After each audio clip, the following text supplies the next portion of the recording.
Hey guys, today I'm going to take you through the listing contract and how to fill it out. So your screen should show the listing contract now already on your screen.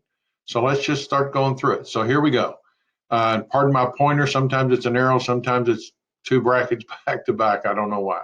So in consideration of services to be performed, what goes here is Keller Williams Realty Consultants. That's it.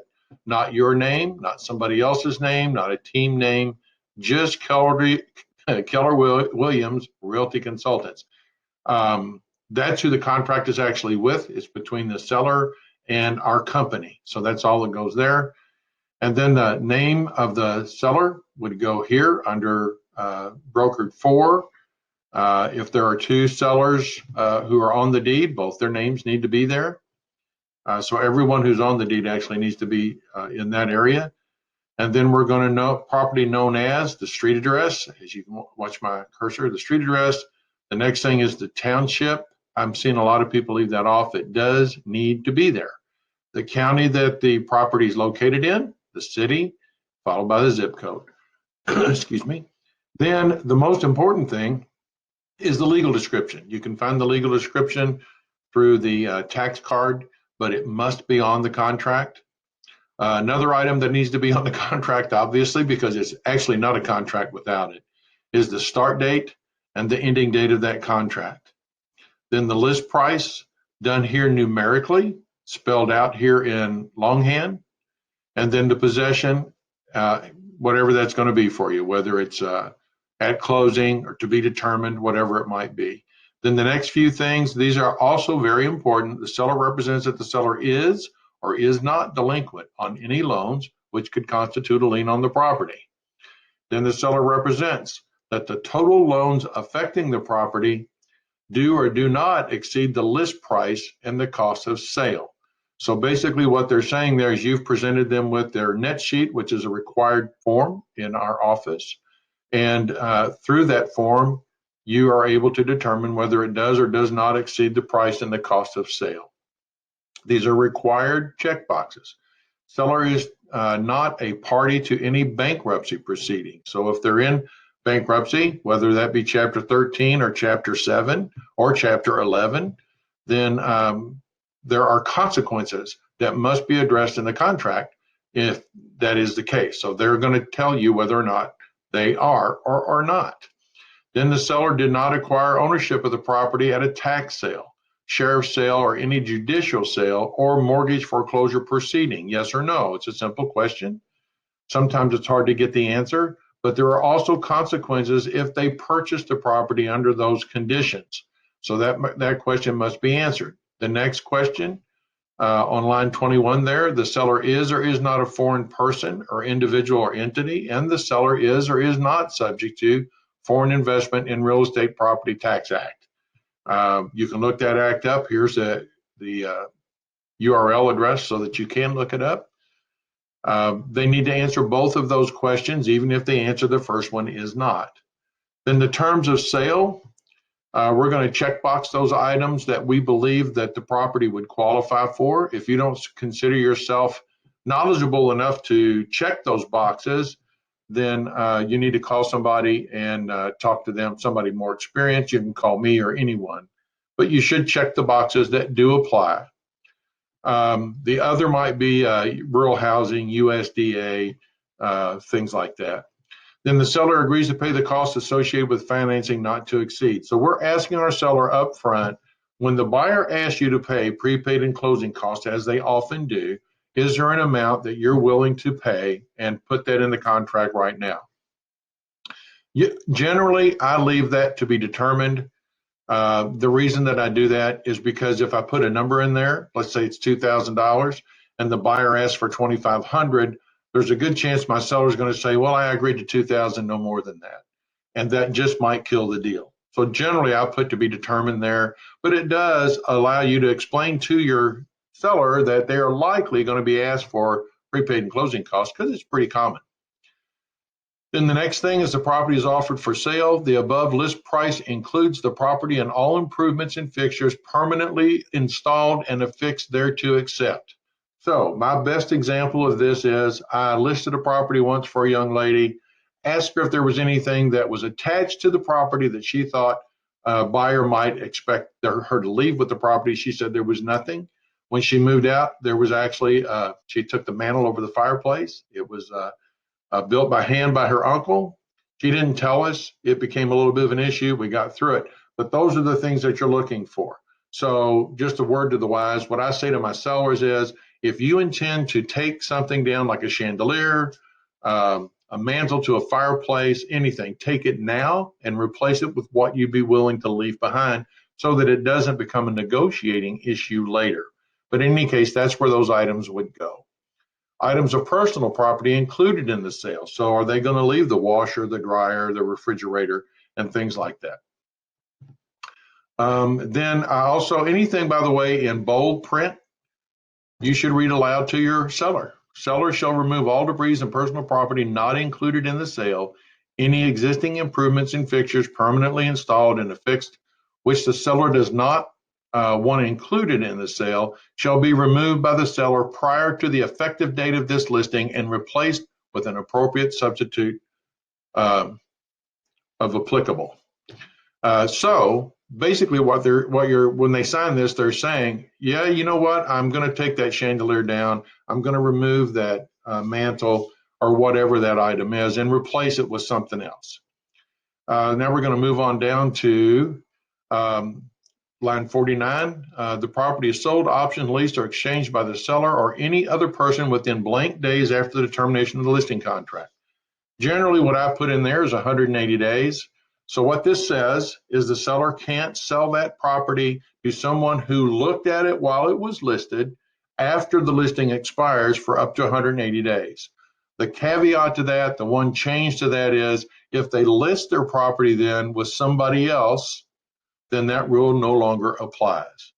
So somebody looks at the house, they come back and knock on the door of the seller and say, hey, let's cut the real estate agent out of the commission. They can do it, but they can't do it until after whatever number you put in there has passed. So that's the purpose of that. Then here, this box 58 is interest on our commission if it's not paid at closing. I don't know of a time when it's not been paid at closing, but I would put an interest rate in there. I generally put in 6%. That's probably reasonable. What you can't do is put a number like 25 or 30% because that would be unfair and unreasonable. Now we go on to the next page. This is really important. If you look at line number 70 there, that's the total commission percentage you're going to charge when this property sells, the total. So if you're going to list it for 7%, that's what goes in there. If you're going to list it for 10%, again, that's what goes in there. If you're listing a property that maybe has a very low value and you want to get a percentage or a minimum amount, the minimum amount would go here. So let's say you're listing a lot for $25,000. You can actually leave off the percentage if you want to and just put a minimum number here of $1,000 or $1,500, whatever you think is fair. The rest of these are for in the event of a purchase option, the seller agrees to compensate the broker a percentage. That's for you to determine. In the event of a lease, the seller agrees to compensate the broker a percentage of all amounts to be paid by a leasee to the seller over the term of the lease. Or there's some other arrangement where you feel the seller should pay you if something does occur. That's what goes in here. A lot of guys leave these blank. It can be a mistake. If your seller decides they are going to lease the property after you've had it listed for 3 months or 4 months or maybe longer, you can't go back then and renegotiate this very easily. I'm not saying you can't, it just wouldn't be that easy. And then the seller has been advised of the broker's cooperative commission policy. You notice this is in bold, including the amount of compensation that will be offered to the cooperating brokers, which is, so what's the co-op that you're going to pay out? 2.5, 2.8, 3.0, whatever it is, that's what goes there. If there is a minimum amount of money, for instance, the lot that we mentioned I mentioned just a few minutes ago, out of the $1,500 that I might have put here for a lot, how much of that am I going to give to the cooperating broker here? So it might be 500, it might be 750, but this is the total commission here on line 70. This is the commission that the co-op would get as a minimum. on the contract. I'm going to skip through the rest of this. You do need to read these things to your client. You need to make sure that they understand them. But this is not something I want to waste a lot of time on here on this recording so that you don't have to sit through a very, very long recording. So now we're going to get down to line 171. The seller authorizes its homeowners association to divulge all HO information to the broker and to provide copies of all HOA documents if requested. If there are many times an HOA management company, that's where this would go here. That's the name of the management company. And then the HOA contact information. Who at that company do they need to contact? If the association manages their own, then there wouldn't be a company, but there still would be contact information that would need to go on this line 172. And then the seller acknowledges there are homeowners association fees and or assessments in the amount of, so how much is that? Is it per year, per month, what have you? So here's where whether it would go per year, per month, or what have you, which have been paid by the seller through. So you need that information in the contract. You're going to need it later as the property gets sold and you want to get through the closing process.